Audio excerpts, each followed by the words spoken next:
10, 9, 8, 7, 6, 5, 4, 3, 2, 1.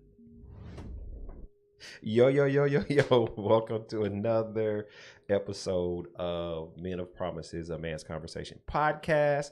We have our lovely co-host, my wife, my boo, Miss Sherry Sanders. Hello. And my partner in crime, yes, sir, or partner in principle, Mr. Ariel Prater. Yep. We got somebody missing today. Yeah, she didn't like you today. What'd you do to my girl? Nah, she's fine. Oh, okay. Right. Yeah, she's on assignment. Okay. All right. Well, good deal. So we've had a couple of good weeks. Last week we had our wives here. We had a good conversation. Yeah, today our topic is tradition of men, and the tradition of men when it comes to dating, and what the purpose of dating is, and why do we date? Right. I got a question for both of you guys. Who controls sex in a relationship, man or a woman? That's a really good question. Who controls it? I mean, I think it's controlled by both. I mean, because it's been times when I wanted some and you'd be like, nope.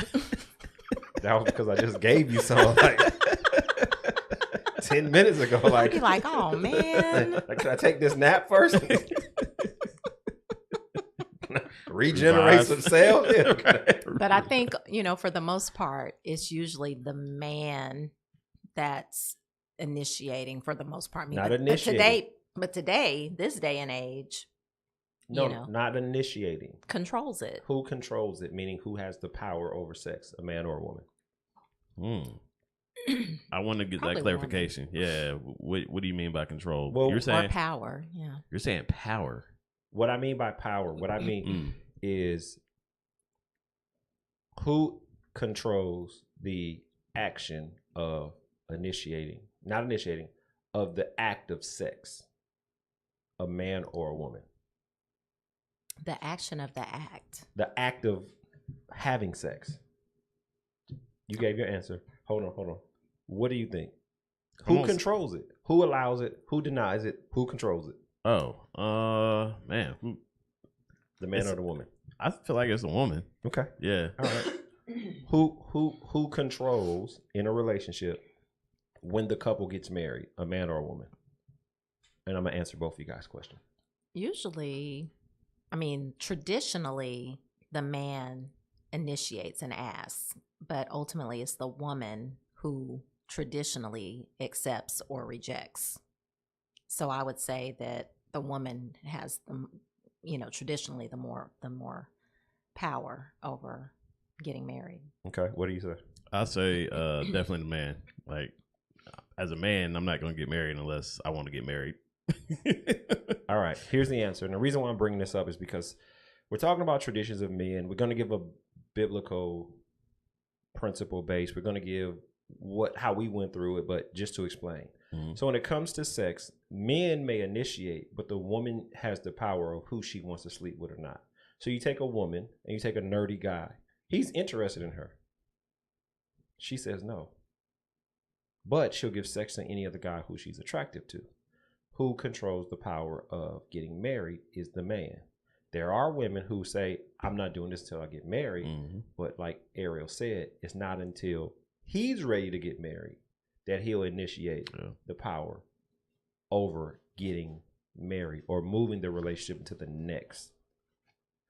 The reason why I'm saying that is, even though we're going to talk about abstaining from sex before you get married, we're going to talk about the traditions of dating and where dating is today, where dating is or was when we were growing up, and how things have changed.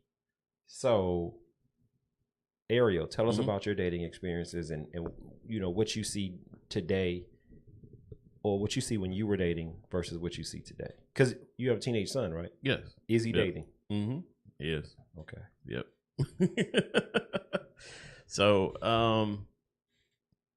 I think growing up, for me, it was still about respect. I know we were talking about before you like somebody, right? You went through the motions, not through the motions. you went through the point of having a conversation with them, taking them out, doing nice things for them, but it's still within your your budget and everything, and trying to find whatever you can do just to hang out with that person. Right. That's what, my parents would always say that. My mom would always say that. If anybody wants to hang out with you, they'll make a way to hang out with you. Right. If they like you back, they'll do that. You don't have to spend the money. You don't have to do all that. They just like the point of we're out doing something. And I'm with you. Yep, and I'm with you. I think that's changed. I think that's changed a little bit. And I don't know what's well, I know what's driving it. I think social media is driving it. I think supposed role models are driving some of this. And then I see it all the time in post. I'm not even doing, what was it? Cheesecake Factory? Cheesecake Factory and Applebee's. Right. Yeah. When did we put cheesecake into McDonald's territory? Right. That's crazy to me. It's the superficial, Yeah. Everybody's just superficial these days. Right.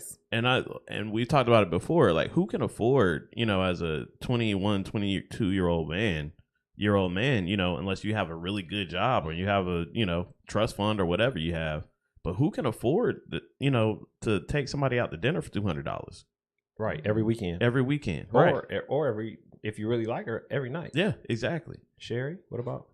Yeah, I agree. Did you take me to Cheesecake Factory when we met? Red I took you Lobster? to Justin's. I took you to Justin's. Oh, yeah, she did take me to Ooh, Justin's. okay. Did I- First weekend we met. Did I pay or did you pay? I paid. Are you sure? I treated you. Wow.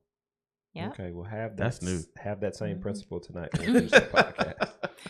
But so my parents called it wooing. If a guy was interested in you, they would woo you. And that again, the respect. Before they could even date me, they had to meet my parents because my parents didn't play that. Okay. You would talk on the phone and stuff like that, but you talk about going anywhere with anybody, you're not going nowhere with nobody till we meet them and a lot of times even meet their family. It wasn't just about them. Right. They want to know they come from good stock. It's true.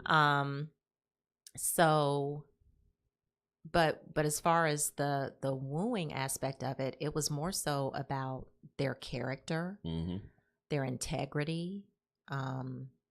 Looks was really last. My mom used to always tell me, looks will fade. You need to worry about how they treat you, and you need to pay attention with how they treat others, because that's going to speak volumes. Yep. And so when I would meet guys and date guys, I paid very close attention to the things they said, how they talked about other exes, and because I would listen to conversations. I'm like, well, if they're talking about her like that, she was once the girlfriend, right? It's true. So, or even how they talked about their family, So those were the things that were important. Today, I think dating is very superficial. I think it's all about what you can do for me. In speaking with a lot of young men who are dating, because I have sons, older sons that have friends, and they share. They all kind of talk about how women won't even go out with them if they're not spending money or taking them to a nice restaurant. And, and I shared with them, I said, invite them to the library. Right. Tell them you're going to the library to pick up a couple of books. Ask them if they want to ride with you. Exactly. Yep. I said, if they like you, they're going to go just because they want to spend time with you. Exactly. I said, but if they say, to the library, or tell them you're going to go wash your car. And, when you get to the car wash and you start taking trash and stuff out of your car, I said, if they're still sitting in the seat and they not helping you, that's not the one. Well, I got a question for you. I need to wash my car and go to the library. Are you available for either one? You say y'all past dating. It's still a principle. I need to make sure she want to spend time with me, so I need to go back to doing these things. Yeah, having 5 sons are tough in this world today, but I try to be a principle-based dad. Right. Not the easiest, but I think my process is preparing them for dealing with challenging situations. If you can't deal with a challenging situation in the house, you're not going to be able to deal with it in the world. True. So for me, dating, like being a gentleman, I was always a gentleman. I always wanted to Yep. meet the parents. I wanted them to know I was a good person. And after dating for a while, I've had the girl who we went to like a place like Denny's. So in California, you have a restaurant called Caro's. Mm-hmm. Caro's was like a upscale Denny's. Okay. They serve prime rib. I mean, they had everything else on the menu. And so me and this girl, we're not even dating. We're friends. Right. We just hanging out. So we go to Caro's and she order a prime rib. Okay. Like $50. Wow. I'm eating chicken tenders. Like, You got the $10 meal. She got the right. 50. We're friends. Right. 3 weeks later, Craig, you haven't called me. I haven't heard from you. And I was like, That yeah, prime rib. that prime rib, right. I'm working that prime rib off. I So, go work for that. even the same situation with a girl that I was interested in. I Mhm. was in beauty college. Mm-hmm. Nice girl. And like my wife said, I would call girls on my day off, which was Monday, and be like, hey, what you doing? I got some bills to pay. You want to run with me to pay some bills? So if they wanted to run with me, I'm like, okay, cool. So we would always have to stop and get some lunch or something. Right. So we go, this other girl, we go to Fridays. Mm-hmm. She orders a New York prime steak. Dang. It was $20 or $25, and I only had $25 in my pocket. Right. I ate potato skins. The bill was $24.98. Like, I couldn't leave a tip. Right. I felt bad. Mm-hmm. Craig, you haven't called me. Yeah, you got that New York Yeah, prime rib. I got to work that off. So what I was looking for was a woman who wanted to just be with me. Right. And I got to the point where I stopped wearing like real fashionable clothes. I wanted women to want me for who I was and not what I had. So they never knew what I had. But it got to the point where my dates went from, if I cooked for you, then I really, really, really liked you. Right. If I brought you over to my family's house, I really liked you. If I took you to a restaurant, I'm just trying to get to know you. Right. And so I stopped going to restaurants. I put it to you like that, and it kind of narrowed down where I was cooking for a couple people because, you know, I don't want you to spend my money. Right. I want you to be interested in me for who I am and what I have to give. Right. And not what resources I have. Yeah. I had the best car in the world. And so if you could ride in that 74 Volkswagen, we was rolling. Exactly. We was rolling. So, and my thing about the women that ordered the prime rib and the New York strip, and maybe this is a question for you, Sherry. Did you always look and see what they would be ordering and be like, okay, that's where we at price point wise, or how does that go? Or I would always ask. Yeah, I'm a very probably different breed. I'm really considerate of people. You're Blasian. And I don't and beautiful. I'm not a materialistic type person. And I always put a lot of people before myself. Hold on, sidebar. You're what? I said I'm not materialistic. Huh? I don't date guys for money. No. Never have. There's a difference between dating guys for money. And I like nice things, but I can afford them. That's materialistic. What kind of car you drive? A Mercedes. But I can afford it. Okay. Let me see your wedding ring. Okay. I earned that. I gave you 6 babies, so you earned it. Mm-hmm. You more like, and then some. Matter of fact, wait till I show you the next one I want. Ooh. Hold on, wait. We got something we got to deal with. Right? But anyway, no. You gave me 6 kids. Mm-hmm. I think you a thief in the night because you stole 6 kids.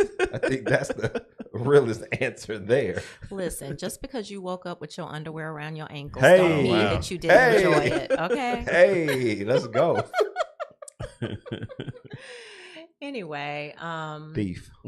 So, you know, for me, I really would kind of be like, you know, what are you ordering? Yeah. You know, I would always ask that question, what are you ordering? And then they would be like, you know, oh, I think I'm gonna do blah blah blah. And I'm like, oh, that sounds good. You know, I think I'm gonna do the same. You know, that's usually what I would do. Right. Mm-hmm. And I always wondered about that, like, why are you not like price pointing a little bit? Mm-hmm. You know, because Oh, go ahead. Or if I did want something different, I would say that I would be like, oh, okay, you know, well, I think I'm gonna get this, but you don't have to worry about paying for it. Yeah, I'm gonna pay for it. You know. Okay. And then they'd be like, no, you don't have to. And I'm like, no, seriously, because I'm not trying to do you like that, you know? Well, let's look at it like this. Traditional dating in the 90s, which is the years that we dated, we were still coming from a place where dating was important. I saw my sister take guys for granted and do the New York Prime, New York State. And I never wanted to date women that were like that. Right. And, you know, it was important for me to stay away from women like that because, again, I didn't want you taking my money because I didn't have a lot of money. But today's dating is a very aggressive, non-romantic, I just want to be with this guy because he has this look type situation. Yeah. So I had this young guy come to me and he was like, I like this girl. What should I do? I said, go get her some flowers. Give her a card. He said, give her some flowers. She gonna think I'm a square. And I was like, that's dating. That's what right. That's what you do when you know what I'm saying? It's your first date. Women these days don't like flowers.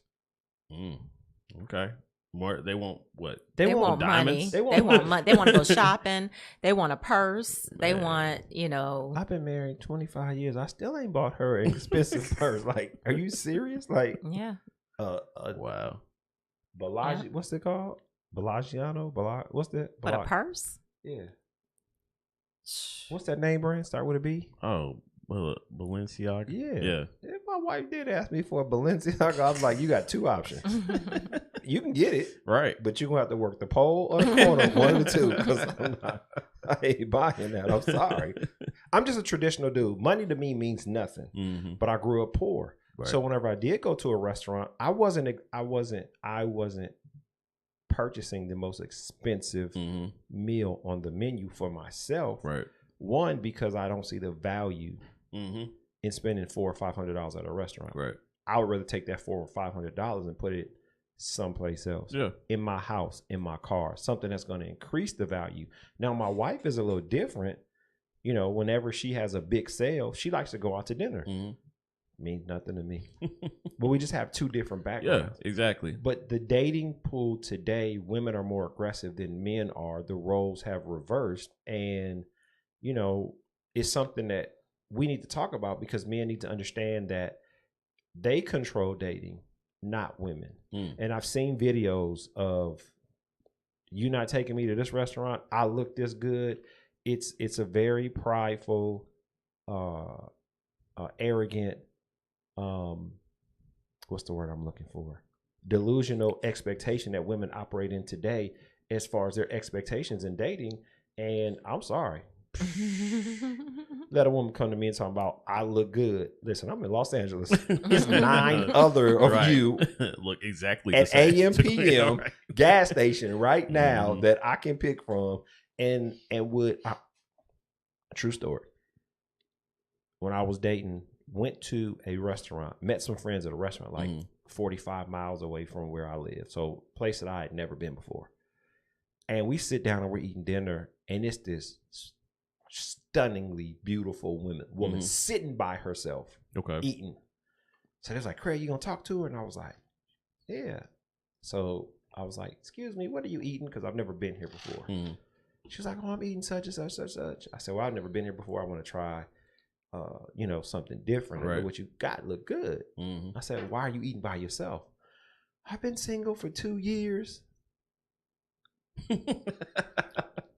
You are wife material. Right. I will quit all the ones I got. Yeah. For me, and I'm a different breed. The date is the initiation of, do I want to go on another date with you? That's true. Do I like you enough? Have you stimulated me enough to say, hey, let's do this again, but do something different? And the principles of cute or beautiful, where I come from, it's broad. Right. You got black, you got white, you got black and white, you got Asian and white, you got Asian and black, you got white and Mexican, you got white and Hispanic. I went to school. What's so funny? Just your list, bro. Like, no, I'm being serious. You have to Oh, understand. yes. There are only 3 places in the world Mhm. where you have the type of women that live in Los Angeles. True. Los Angeles, Miami, and New York. You cannot go to Montana. You cannot go to New Orleans and find the mix of Yeah. people Mhm. that Los Angeles has. New York, Miami, and LA. And Atlanta now is really Nah. turning into a. No. I'm gonna be honest with you, it's still very segregated right here. Still very, yeah. The Asians live on one side of town. Yeah, that's true. The whites live on one side of town. The blacks are starting to commingle in the whites. The Hispanics are starting to commingle with the blacks. It is not. You're getting that dynamic. You're getting that generation of people here, but it's no. So to find a beautiful woman in LA is like going outside and breathing. Mm-hmm. Yeah, it's like breathing. Nice looking. It's very nice. Yes. And so half of it ain't real though. I need you to speak in the mic. We can't hear you. I said half of it is not real well, though. let me explain something to you. The women in LA who have the BBLs, who have the fake this, the fake this, the fake this. Honestly, that's 1 in 10,000 women in California. I was about to say, are they from there?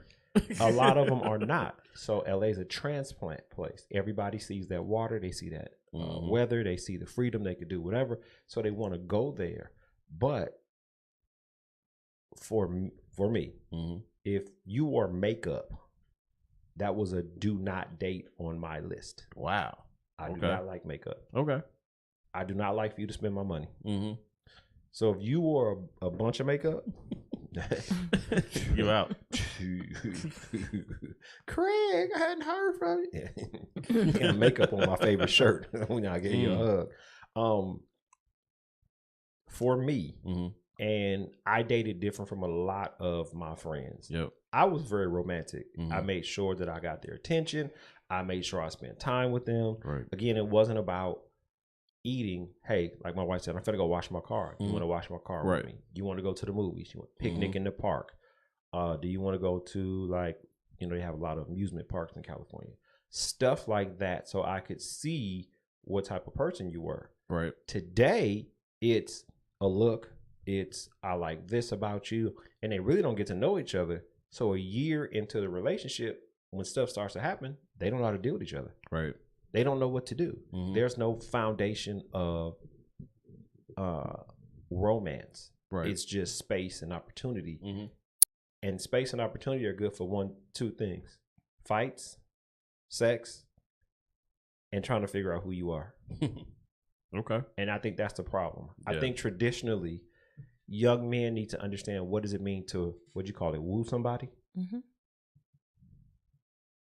Chivalry is dead. Oh yeah, chivalry is definitely dead. So for the young man who understands what chivalry is, you'll find that woman that's 1 in a million. Like this one right here. Yeah. So what I used to do when I dated, one thing that was really big for me was a guy that opened my door for me. Because, my mom raised me very traditionally. So I would go out on dates and I would be sitting in the car and the guy would get out of the car and start walking into the restaurant or wherever we're going. Right. And I'm still sitting in the car.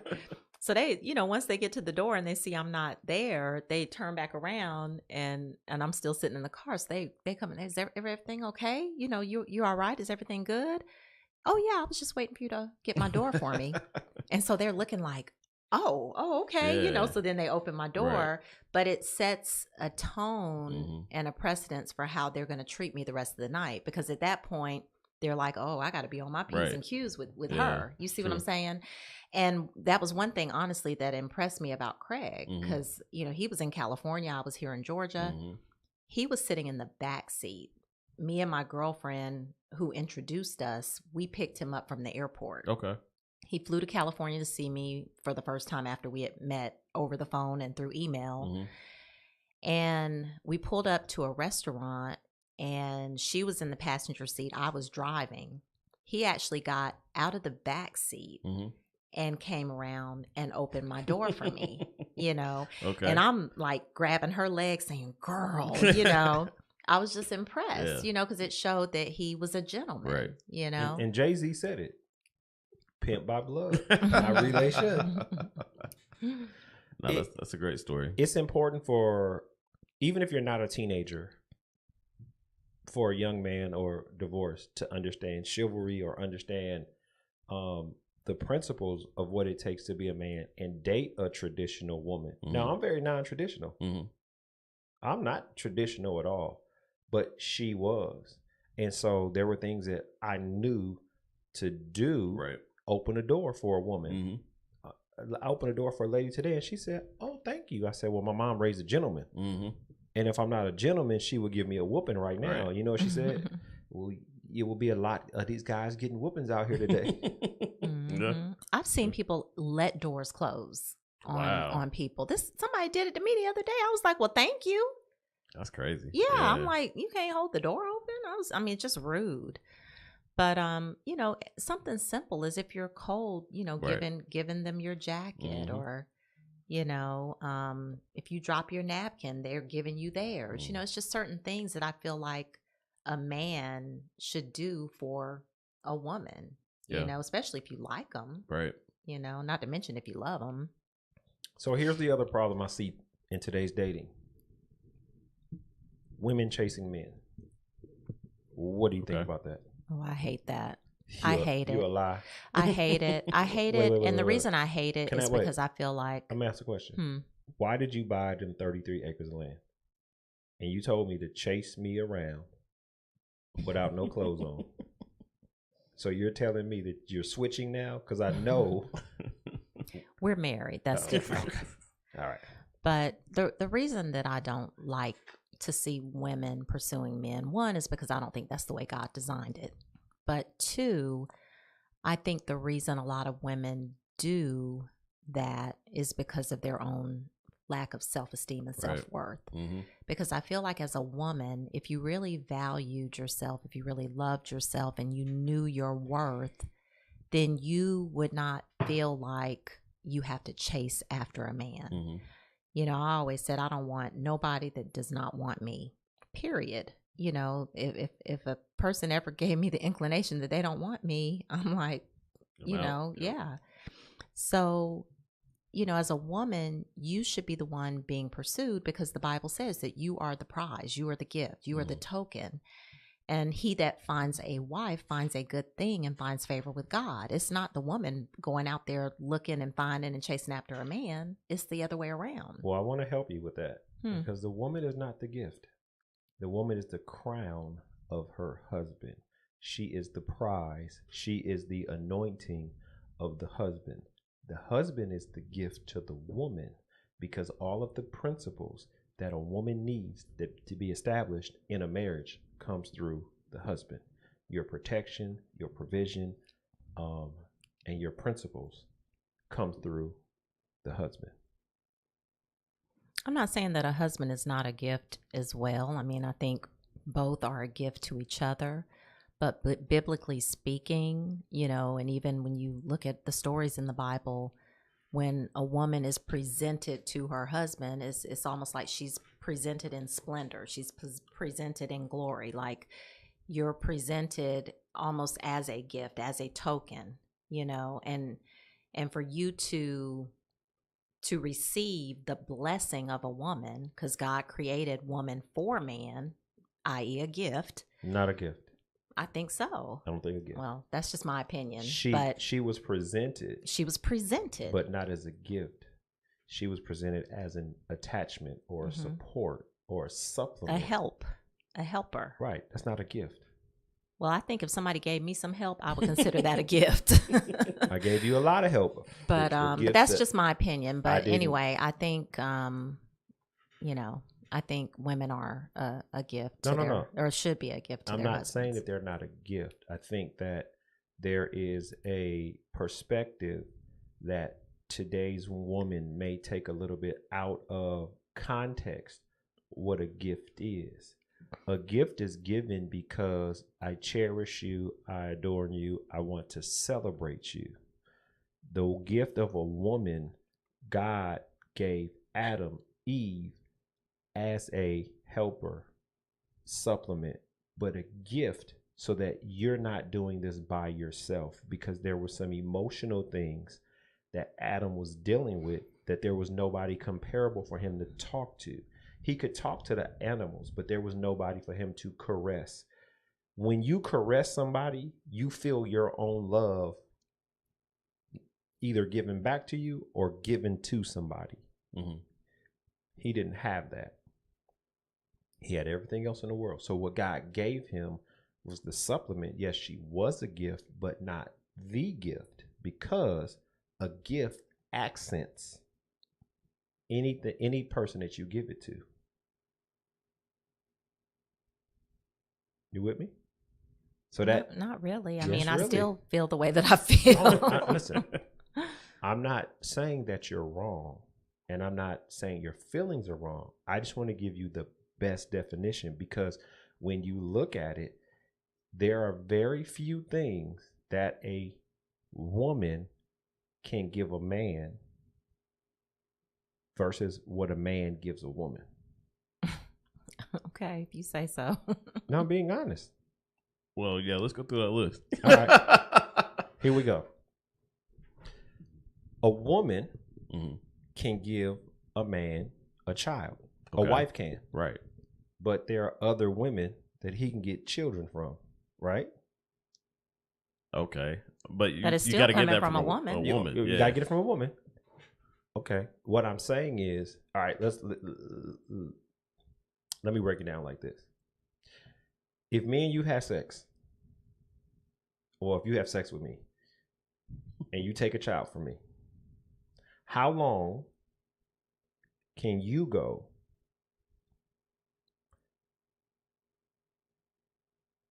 how long are you committed to me while being pregnant? When you get pregnant, how long are you pregnant? 9 months. 10 months, 40 weeks. So your body is in subject to what I put in you for 10 months. You can't get pregnant by nobody else. Mm-hmm. A man can go out and get somebody else pregnant 10 minutes later. Mm-hmm. The principles for a man are different versus the principle. Your womb is a gift to me. I commit to your womb. But if I'm not that type of person, I can get from you and give somebody else what I gave you 10 minutes later, but you can't. That's the difference between a man and a woman. I'm not saying that that's correct. Mm-hmm. What I'm saying is a woman can give a man a child. Mm-hmm. She can give him a nice home. She can't give him protection, provision, or principles. Okay. I I'm think trying she to think can. through that. Yeah, let me think she through can that. give provision. I think she can give principle. I said I think she can give provision and principle. Okay. How many women do you know understand how to build a house? I'm sure it's plenty. Out of 100 women, how many women do you think? Maybe a small percentage, because women aren't out building houses. Okay. Most of them who want a house are going to buy their own house No, and pay somebody to have women it are not built. building houses. They're Yeah. not Right. building houses. Mhm. What does the house do for a woman? Protect Yeah. and Okay. shelter. Yeah. So even though she can buy her own, it does not mean she still gets the same value that a man could give her if he builds it or provides it for her. Mm-hmm. Protection, Shelter, shelter. security. All right. So these are things that I'm sharing with you that a man can give a woman that a woman cannot give a man. Okay. She can give it to him emotionally. And we're talking about traditionally. We're talking traditionally. Because this day and age, a lot of women are the ones providing all of They're this. protecting. Mm-hmm. Well, let me share with you why. Every relationship has to have balance. Mm-hmm. When people commit to till death do us part, for sicker or in health, good or bad, they say those words, but they don't commit to it. There's always a day where a dog has his own day. There's always a balance. And there are certain women who don't want to be balanced. They want the husband to provide everything. So I'll give you an example. A lot of the traditional women today will say, I want my husband to make $200,000, $300,000. I want him to pay all the bills, and I want my money to be my money. Right. How can he provide for two, you, the wife and the husband, or three, the children, pay for everything, provide everything? How is he going to save money? Right. It's true. He can't. But you have this income over here that you're just spending, that if you put in the pot or in the pool and understand that it's divided or budgeted a certain way, you could actually have more, because you will be bringing your $60,000, $70,000, putting it in the pool and saying, what else can we do with this thing? Right. So what happens is because women have gotten a lot more independent, feminist, the feminist movement, which I don't have a problem with, but you see it every day. I don't need a man. I could do this. So what happens when do you know how to change your tire in your car? Can you fix your brakes? Who do you take it to? But the reality is, too, when you do bring it together, and what a lot of women don't understand is that God blesses it and he multiplies it. Yes. Right. So a lot of women, it's like my, I got mine over here, you got yours over there. And they don't understand that if you were to come together with the man, God is going to bless it and he's going to multiply it, I'm trying to think I really feel like that's a principle that needs to be taught, though, right? It needs to be taught. It needs to be reestablished. Right. Because if there is a woman out there that has all their own money and the guy is struggling to pay all the bills, let's have a conversation about this. Yeah. And that should be a conversation. Yeah. What are you spending your money on that's not helping the house? But should he be struggling to pay the bills and she has the resources? No, it shouldn't happen. Right. And for me, then are they supposed to even be together? Because any woman really would look around and say, yeah, I need to help you out. Well, but I'm going to tell you how women think. Women think, if a guy is struggling and I'm the woman that's making all the money and I got it like that, why am I with you? Like, you can't do nothing for me. You're not bringing nothing to the table. You can't help. You can't, you struggling, and I'm not going to take care of no grown man who ain't doing nothing or doing enough to bring anything to the table. That's how women think. Well, that role switch happens, right? Yeah. It happens. We're not killing lions no more. And the way we go kill lions or show that we're killing lions, I feel like is your income or whatever you're bringing in. That's what, and so that role has switched. And it causes a lot of issues like we're talking about. A lot of issues. Let me pause for a second because I did not give our call-in phone number. If you have a comment about this conversation or want to say something, give us a call at 470-412-0917 or email us at menofpromise2018@gmail.com. We're having a conversation about traditional dating in the 90s, dating today, different dynamics of dating. And I'll share with you this. We're three generations from segregation. Our children right now are 4 to 5 generations. I remember my grandfather saying my rent was $60 a month. And whatever my grandmother brought in, she had to contribute because $60 for rent for 6 children. Yeah. That was a lot back in the day. I believe that. Yep. Sounds high.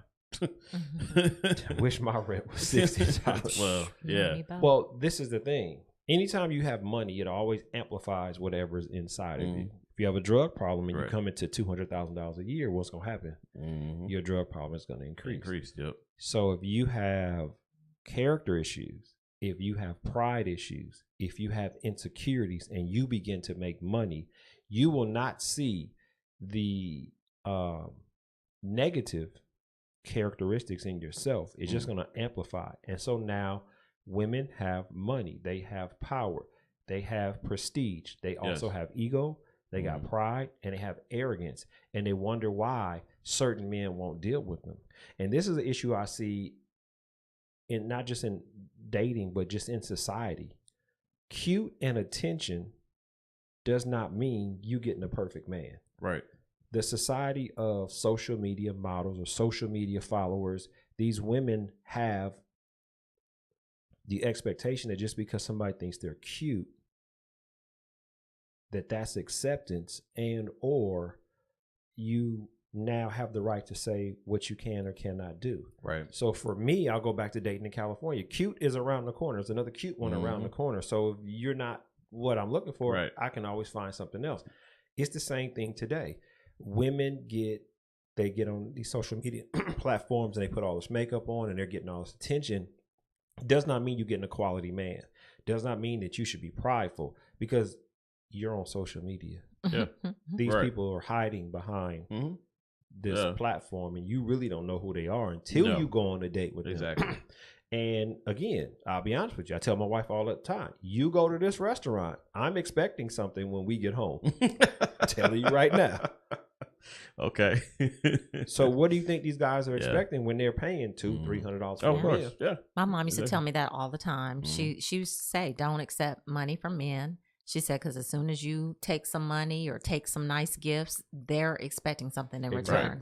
Exactly. So that to me was always a turnoff. Mhm. Like a guy trying to buy me or impress me with money or, you know, buy me gifts and stuff like that. A lot of times I wouldn't accept it. Right. I would be like, no, thank you. I Mhm. appreciate it. Very nice of you. But, you know, I don't accept expensive gifts. Right. So why'd you accept? Unless we're in a relationship, you know, if we're in a relationship, it's different. Why'd But you accept all my gifts? we were already, we met and got married in 3 months. Well, you took a lot of stuff from me in the first 3 months. Anyway, but the other thing, you know, with me, the way that I look at money and, you know, there were times when I would feel, you know, like if he wasn't working or, you know, I felt like I was working more or paying more, you know, I would start feeling some kind of way, Mhm. you know, and I had to quickly check myself. And what God revealed to me was that ultimately God is our provider. Right. He's our provider. So whether he's providing through me. me Yep. or through him, it's all coming from God. Right. So, you know, that kept me from having the mindset of what I'm doing because I'm not doing it because Right. God could stop it at any given moment, you know. But as long as he's supplying our needs, we're one household. And I think that's the problem that a lot of women have is they look at mine versus, you know, yours instead of saying, you know, this is ours. Mm. You know. Yeah, I get that. I also get the point of women who are providing and what power do you now have as a man? Right. What I don't Or know what power you have really. What power you have trying to be in the position of a Right. man. Exactly. Because even though you bring in, all right, I'll give it to you right now. My wife brings in 10 times as much money as I bring in. Mhm. Our roles have changed. Right. For the first 20 something years, I had the financial momentum. Exactly. Her business is taking off. Right. I had some illnesses and some things that set me I down think for that's like totally different. 3 years. Right. But this is what had to be understood. The switch off was I wasn't able to bring in what she brought in. Mhm. But when I had to lay down, God took the provision and put it in her. Right.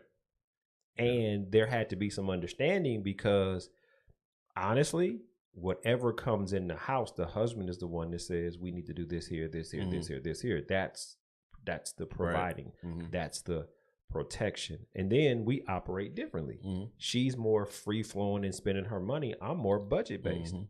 What I didn't know, but God had to show her in her way, I need you to start budgeting. Right. And then I'm a little more free flowing with my cash, Mhm. you know, but it works together. Yeah, it does. And we need to go into the principal roles of what a married couple should be. But what's the purpose of dating? Is the purpose of dating to date or is the purpose of dating to move toward marriage? Right. The goal of dating is to move in a relationship toward marriage. And so for men out there, if you're single, if you're divorced, if you're looking for somebody, go talk to your grandparents and ask them what were the principles of dating and go back to that because there are women out there who want the essence of romance. They want the essence of chivalry. I flew across country at least 4 times when I met her with long stem roses in my hand on the plane, squeezed between people, no place to put them. Right. And every woman from LA to my layover to Atlanta asked, were those roses for them? Right. And I told them if their name was Sherry, they were, but their name wasn't, and they didn't get them. Right. Romance. Mhm. The first weekend, that I met her, I cooked for her. Mm-hmm. I cleaned her apartment. I had all her bags ready. She got up, and it was one morning. And I'll be honest with you, the girl who I met, she stayed on one side of town. Sherry stayed on the other side of town. And it was difficult to transport me. So I slept on Sherry's couch. I didn't know her. I didn't sleep in the bed with her. I slept on the couch. But when she got up in the morning, her breakfast was ready. Her purse was ready. She looking for her purse. I'm holding the purse with her breakfast and her lunch at the door. Wow. Okay. And she's walking out the door. She's scrambling. And I'm sitting there. I got everything. All together. I told her when I met you, I'm going to sweep you off your feet. But that's the type of man that I am. So I got here Saturday. We had Saturday, Sunday. And then Monday I was leaving. Or did I leave Tuesday? Monday evening. I don't remember. Anyway, her son, she was like, I'm running late. Can you drop him off at daycare for me? And I was like, no, I want to keep him for the day. And she was like, why do you want to keep my son? And I was like, I want to get to know him. Then I found out what Awful House is. What's Awful House? Waffle House? Oh, Waffle House. I ain't never ate 3 eggs cooked so hard with the shells in them at the same time. Oh, yeah. There's no Waffle Houses in LA? No, they would not last. No. I don't know. I thought they were all over the world now. Denny's. you looking for something late to eat is Denny's, Del Taco, stuff like that. That's the type of stuff that you get. So what she didn't understand, it was important for me to show her the principles of who I was and what I was trying to establish, which was she had this beautiful, charismatic Asian kid, big head, big eyes, just wiry. And I'm figuring if this is the woman that God is saying is mine, I need to get to know him. Right. So we spent the day together. We had a ball. Like we was like, we waited for mommy to get off. Even though I was leaving, it was that I needed to invest in him just as much as I was investing in her. That's good. Yep. And it wasn't about us two. It was about us three, because if we were going to become the family that God was saying, I never wanted him to think that he was just a branch on a leaf. Right. No, you're part of the tree. You're part of the trunk. You're part of the base of what we're trying to do. Right. And when we got married, who did I say my vows to? Both of us. I said them to both of them. Okay. I got to commit to him just as much as I commit to her. Again, ain't no steps in this house. Right. We're not doing this. If you're into dating, traditional dating, go back to traditional dating. Go back to chivalry. Go back to romance. And if a woman does not understand it, her fault. She's gonna get out there. She's gonna get with that guy that's non-romantic, who's playing in the streets, and then she gonna realize I had a dude that was trying to give to me what I deserve. Now, in a marriage sense, that's called paying a dowry. We don't do that anymore, but the dating sense or dating principle is kind of paying a dowry. Right. I went to her father and asked her father, could I marry her? It was important because that's what men did. We don't see that nowadays. But it needs to be done. There are times where God allowed principles to not be done to reestablish them somewhere and someplace else. God allowed the children of Israel, when they were in the desert, to sin. He killed off a generation and brought a whole nother generation in and established those principles in that new generation. So when we think about a relationship or going into a relationship, especially with marriage, God might say, for a season, I'm allowing this to happen, but I may be bringing up something someplace else. What do you think about that? No, I definitely agree with that. We were speaking about spiritual principles. All that is important, right? It is. There's always a plan too. Always, we may not see it, but there's a plan out there for you. And then the plan is not always based off of what our feelings are. So what I said to you earlier wasn't to challenge you. It was to give you a different perspective of your feelings versus principles. And not to say your feelings are wrong, because all of our feelings are subject to who we are. Just are my feelings the right principle for this moment?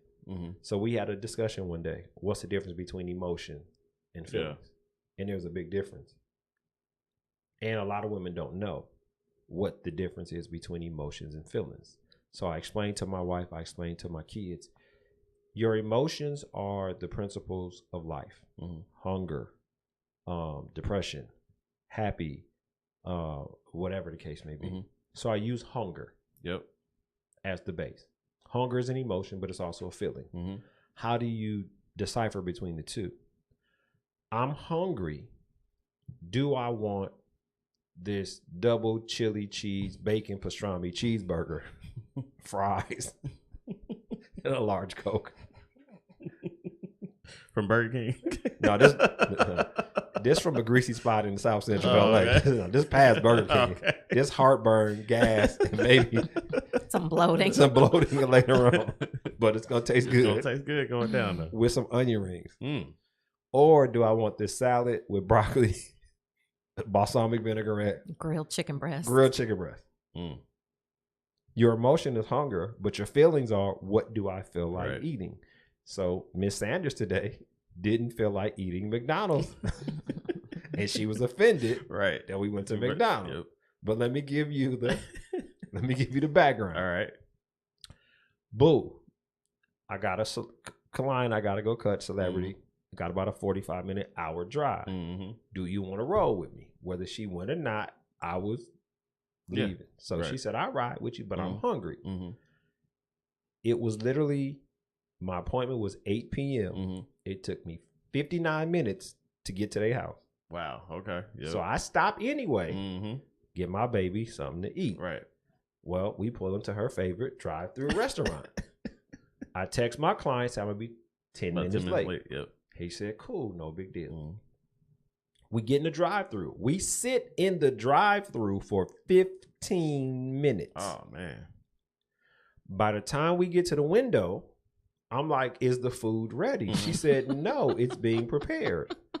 I said, is this sit down or drive-through? Is this fast food? Right, is this fast food or what? Because I'm still now expecting another 10 minutes. Wow. Yeah. So 10 more minutes go by, and I said, can I speak to the manager? Mhm. So the manager comes up, and I said, is this drive-through or sit down? Well, we're short-staffed today. I said, well, you should let your customers know. Well, I can't tell you how long it's going to take to make your food. Well, you should close if you short-staffed. Exactly. Yeah. Well, I'm not going to argue. And she walks away. 25 minutes so to get food It was at a fast food spot? It was a Del Taco. You know, they make everything fresh, but Oh. it's still, Even it was then. ridiculous. Yeah. Yeah, he was mad. So now I'm 30 minutes late, Yeah. and I still got 30 minutes to drive. Right. And he didn't say you should let your customers know first. The first thing he said was, what does that have to do with Yeah, me? right. The fact that you short staffed. Right. What does it have to do with me? Right. I told her, I said, you give me food, I give you real money. Yeah. I'm not giving you counterfeit Right, money. So exactly. your problem has Mhm. nothing to do with me. Right. You should let me know because it's my choice whether I want to wait. I could have got a That's it. steak in that time. I could have Right. sat down. We could have been in Longhorn. I'm serious. No, because food preparation is a thing, right? And there's a amount of time that it takes for you to make whatever it is. It's supposed to be 3.5 minutes that Yeah. you sit at the window Right. and wait for your food. right. We're So, talking fast food here too. Like that's what come on, is this man. fast It's food? Sit crazy. down. Yeah. So the manager, the woman at the window, and it's a skinny guy behind her, and he doing like this. You don't want this food, do you? Nah, bruh. Nah, I Oh, want that. cool. Yeah, thanks. Oh, cool. So I had to get back on the road. Yep. I'm still 30, 40 minutes away from my Mhm. client. So I I'm wanted pressing. that burrito so bad. I'm pressing. I'm mashing. Right. I'm mashing. It's a good day. Ice Cube playing. We rolling. We get off the exit. It's only 2 restaurants. McDonald's and a Mexican restaurant, which I know we already spent our sit down time in the drive-thru. So I go to McDonald's. Yep. I don't even eat McDonald's. Mm-hmm. I was hungry myself. Right. So we go to drive-thru. This is not what I want to eat. No, that's not what happened. I said, you don't have to give me anything now, because I know you're already running late. I said, why don't you just go ahead and go straight to your client? That was my nice way of saying, I don't want McDonald's. No, that ain't what she said. That was the nice way. So what he says is, no, I'm going to get my baby something to eat because I know you hungry. And I'm sitting there like, no, just go to your client so we can go and really eat after Go we eat leave. after, yeah. No, my job. Provision. Provision. Because you wanted that Mexican restaurant. She You wanted to sit down. This is the thing. I was hungry also. Mhm. And it wasn't about what I would like to eat. So it was what I need to eat at the Right. moment, because I had an hour haircut and another hour drive home. If I sat down to eat in his side of town, it was 3 hours before I got home. Yeah, that's true. That's what I was trying to consider in the whole transaction. So when you think in lobster, I'm thinking Burger King. He's different in that aspect. He literally eats for hunger and to take care of his, you know. I eat for health. But I love to eat for To sit pleasure. down. Right. Like pleasure is pleasurable for me to Yep, eat. Eating is one of exactly. my favorite things to do. So She's a plus size girl in a petite frame. Yep. Plus size eater. Yep. So, you know, my mindset on providing for her was different than her mindset. My thing is, let me go get the job done. Yep. And then we can figure everything else Definitely. out. But she hadn't eaten, I hadn't eaten. And again, I don't eat McDonald's. So I had to sacrifice myself. But that's what a man is supposed to do in a relationship. It should not always be, well, this is what I want. This is what I want. I understand that's what you want, but this is what I can afford right now. I grew up poor. I could not afford the prime rib steak and the New York steak. I wasn't even a steak eater. Right. So having a poor man's mentality at that young age of 19, I'm eating what I think I could afford or I could afford. I was only making $250 a week. Right. Gas, whatever the case may be. So it was really, can you kick it with me based off what I have? And it was very few that could. And then when I got some money, it was more that really wanted to kick it with what I had. But we'll talk about that later. We're not going to bring that in. All right. We had a good show today. It was good. Final comment, Sherry. I just want to encourage the men out there to, you know, like you said, show that chivalry, show what it's like to be a gentleman to a woman. And then I want to encourage the women to be more open. Be open to the character of a man, not so much what he has in his pocket or what he does for a living. You know, those things are important because you do want someone that is going to be a team player with you. But, you know, that doesn't make or break a man, because there are a lot of men who started out with nothing but got with the right woman and, you know, made it all the way to the top. Well, I'm not going to say I didn't have nothing. Well, I'm just saying, you know, building is about building together and building with the right motive, going into a relationship with the right motive, not what's in it for me. You know, it's very selfish and self-centered. And that's unfortunately the way a lot of people think. Yeah. You know, but when you go into a relationship, you should go into it saying, what do I have to add to this person? You know, I tell my sons, you want a woman that challenges you to be better, that makes you better, and vice versa. If you're with somebody that doesn't make you a better person or doesn't challenge you to bring the best out of you, what's the purpose of the relationship? So I think the focus is just so wrong this day and age, and people just need to get back to the basics. Definitely. I think that was a good good segue here. But yes, I think one thing that kept coming back to me as you were talking is that there's still somebody out there for you. That, you know, you may think that it's this person or whatever. You're going after a certain look or a certain person. But what did you always say? There's somebody else out there that will actually probably meet all your needs and do everything you need to do. And that's what you need to be looking for. That's what you need to focus on. Yep. And there's a lot of stuff, like you had to get past the person that ordered the prime rib, right, to get to the right person. Right. So look for those little things that, and, you know, really gauge, hey, I might even have the money, but you don't need to get the $50 meal today. Right.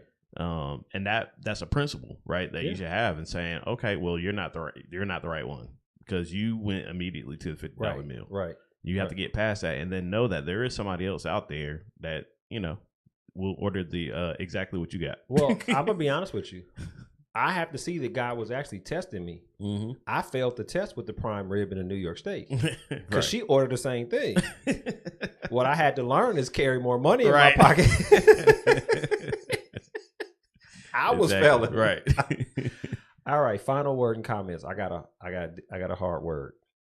Women, your beauty is not your biggest asset. That's not the pride of who you are. It's your character. Yes. It's exactly what Sherry said. What do you bring and what do you add to the table? When God made Eve, Eve added to what Adam's responsibility was. She was a helper. She was a supplement. She was his balance. And if you're not looking to supplement or balance or add to, whatever you bring into that relationship with that man, it's going to come back on you. So for the women who want to leave the relationship, unless God changes you, your relationship is destined to fail, because your relationship is never static. It's never neutral. You either working toward getting closer together or you're working toward breaking up. One of the two. For men, know your position, know who you are, know where you stand.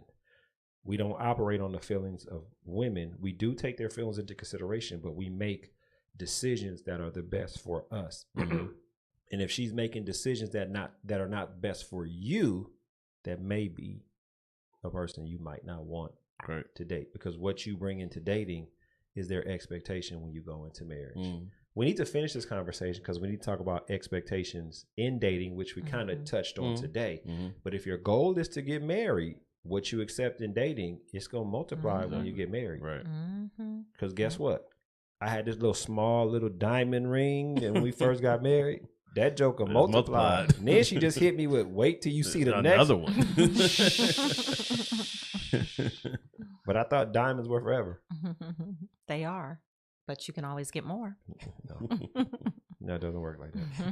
All right, we had a good show. Bishop in the booth. Yeah. How you doing back there, sir? Man, I'm doing fine. You drunk? Not today. Okay, I don't believe it. But anyway, comments, questions, promise. Men of Promise 2018 at gmail.com, or give us a call 470-412-0917. We're going to continue this conversation next week. Hopefully Miss Tanya can be here and she can add to the conversation, because we can also talk about dating with children, women with children or men with children dating and looking for a spouse. And what does that look like? Men of Promise, a man's conversation. Again, this is a conversation that would always spark in the barbershop. Whether it was men or women in there, and it was good conversation. I've always had a good atmosphere in the barbershop. So we want to bring that same conversation to this podcast so people can understand different things, hear different things, different principles, hear what somebody else says, but also find out what the word of God is and add those principles in your life to change your life. So until next week, we sign off. We see you later. Peace.